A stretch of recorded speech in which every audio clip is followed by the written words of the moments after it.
Dalam kesempatan kali ini, di video ini saya akan menyampaikan materi PJOK tentang menjaga keselamatan diri dan orang lain di jalan raya. Kelas 8. Langsung saja kita bersama-sama simak tujuan pembelajarannya, yaitu yang pertama, memahami pengertian keselamatan diri dan orang lain di jalan raya. Kedua, memahami manfaat menjaga keselamatan diri dan orang lain di jalan raya. Ketiga, memahami dampak tidak menjaga keselamatan diri dan orang lain di jalan raya. Keempat, memahami cara menjaga keselamatan diri dan orang lain di jalan raya. Oke, kita langsung saja ke pengertian dari keselamatan diri dan orang lain di jalan raya, yaitu keselamatan dalam berkendara adalah suatu usaha yang dilakukan dalam meminimalkan tingkat bahaya yang akan terjadi selama berkendara dan memaksimalkan keamanan dalam berkendara, baik itu untuk keselamatan diri maupun orang lain sebagai pengguna jalan.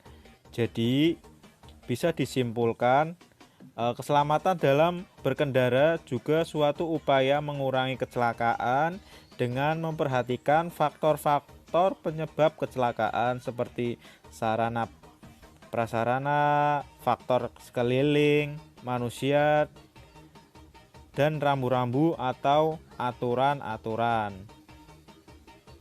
Berikutnya yaitu manfaat menjaga keselamatan diri dan orang lain di jalan raya. Yang pertama yaitu sampai tujuan dengan selamat. Kedua, mengurangi tingkat kecelakaan. Ketiga, mengurangi tingkat pelanggaran lalu lintas. Kita simak bersama-sama manfaat menjaga keselamatan diri dan orang lain di jalan raya, yaitu yang pertama, sampai tujuan dengan selamat. Maksudnya apa? Yaitu budaya tertib berlalu lintas dapat diwujudkan dengan menjadi pengguna jalan yang tertib dan baik, yaitu pengguna jalan raya yang selalu mentaati rambu-rambu atau aturan lalu lintas secara keseluruhan sehingga pengguna jalan akan sampai ke tujuan dengan selamat. Maksudnya apabila setiap orang memiliki budaya tertib berlalu lintas, keselamatan di jalan raya pun akan selalu terjamin. Hal tersebut dapat terjadi karena semua pengguna jalan saling memahami dan mengerti pentingnya menjaga keselamatan diri dan orang lain di jalan raya. Berikutnya yaitu mengurangi tingkat kecelakaan. Kecelakaan di jalan raya dapat menimpa siapa saja, baik laki-laki maupun perempuan, muda maupun dewasa. Namun selama ini sebagian besar kecelakaan yang terjadi di jalan raya dialami oleh remaja, kalangan pelajar, dan mahasiswa. Untuk itu diperlukan tingkat kesadaran yang tinggi akan budaya tertib berlalu lintas agar dapat mengurangi tingkat kecelakaan pada kalangan remaja, pelajar, dan mahasiswa. Oke, selanjutnya yaitu mengurangi tingkat pelanggaran lalu lintas. Dengan adanya budaya tertib berlalu lintas di jalan raya pada kalangan pelajar maupun remaja, tingkat pelanggaran lalu lintas pun akan semakin berkurang sehingga kedamaian antar pengguna jalan lainnya akan semakin meningkat. Misalnya apabila kita memakai mesin knalpot sepeda motor yang berstandar nasional, tidak akan mengganggu konsentrasi pengendara motor lainnya. Nah, maka Sebaliknya, kalau kita menggunakan mesin knalpot sepeda motor yang tidak standar, tentunya akan mengganggu konsentrasi pengendara motor lainnya. Oke. Berikutnya yaitu faktor penyebab kecelakaan di jalan raya. Yang pertama faktor emosi, yang kedua faktor usia, yang ketiga faktor gangguan di jalan. Yang pertama yaitu faktor emosi. Ya, faktor emosi kita sudah tahu ya, seiring bertambahnya pengguna jalan bermotor dan pengendara mobil di jalan raya akan mengakibatkan jarak dan waktu tempuh yang semakin lama. Akibatnya apa?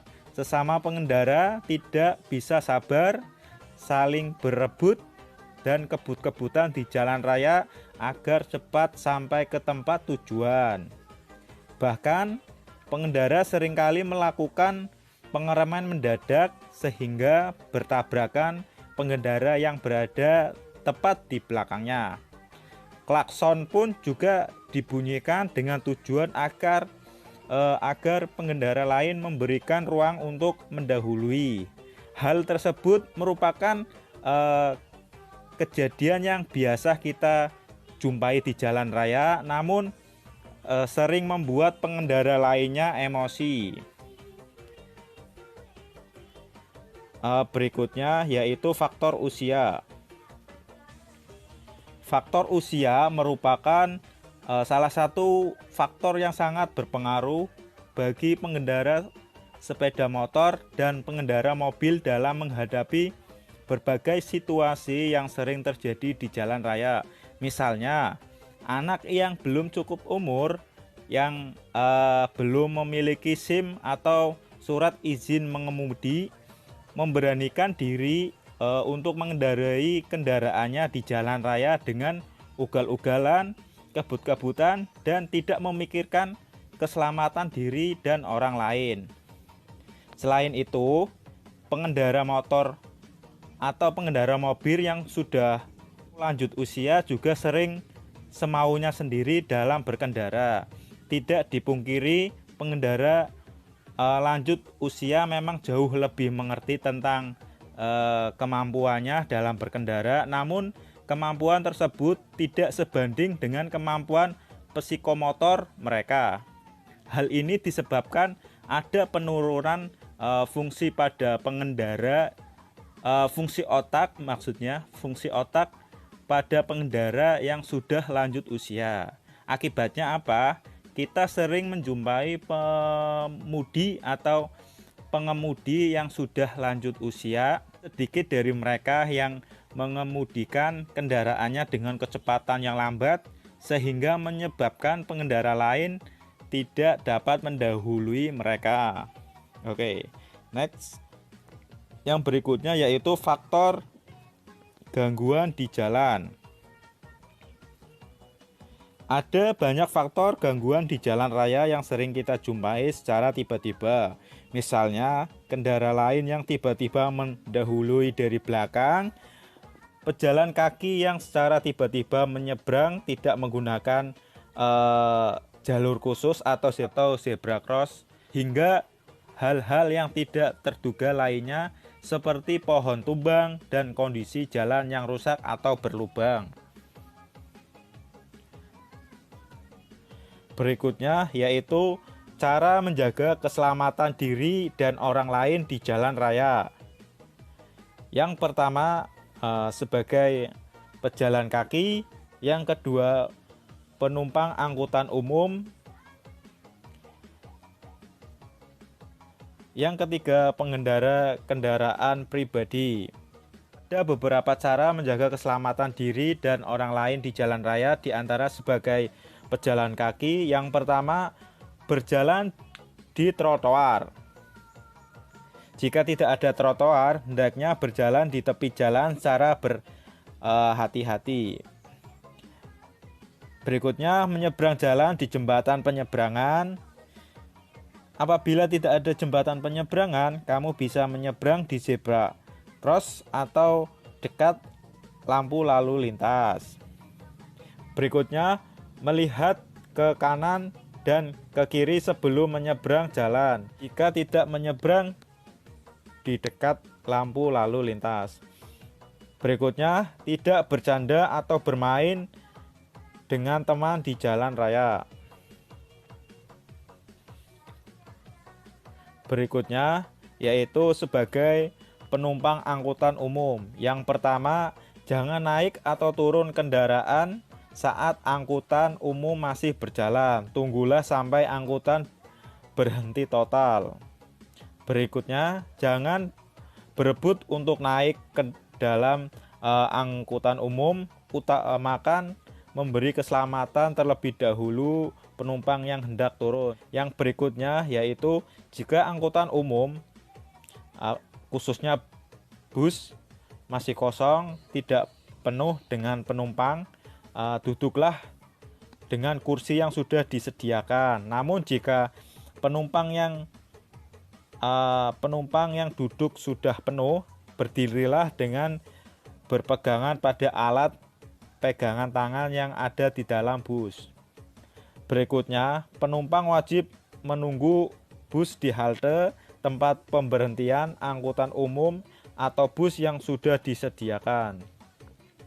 Berikutnya yaitu pengendara kendaraan pribadi. Yang pertama, pastikan kendaraan pribadimu dalam keadaan baik.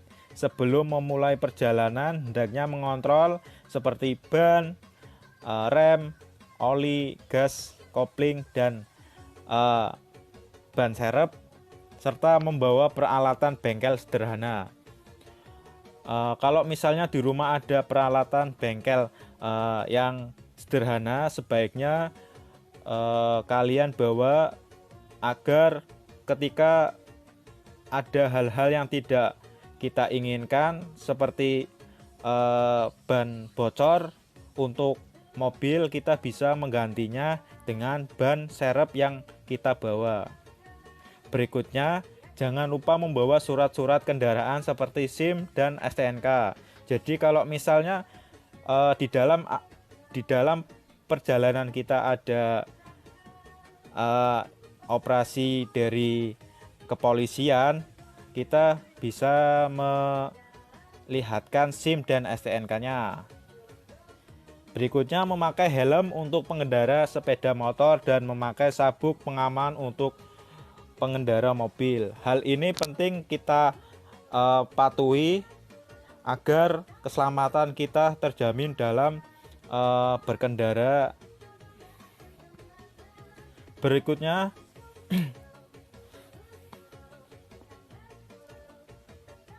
Berikutnya yaitu pengendara kendaraan pribadi.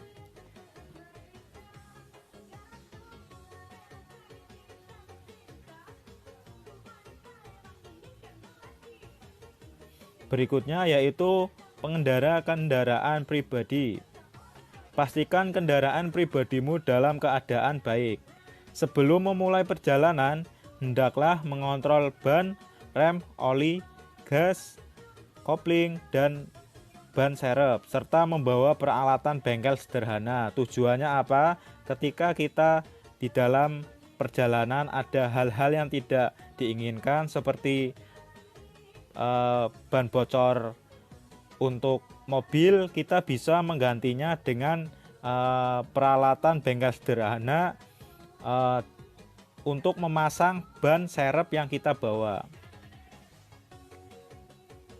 Yang berikutnya, jangan lupa membawa surat kendaraan seperti SIM dan STNK. Ini sangat penting, barangkali nanti ada operasi pengecekan SIM dan STNK oleh petugas yang berwenang.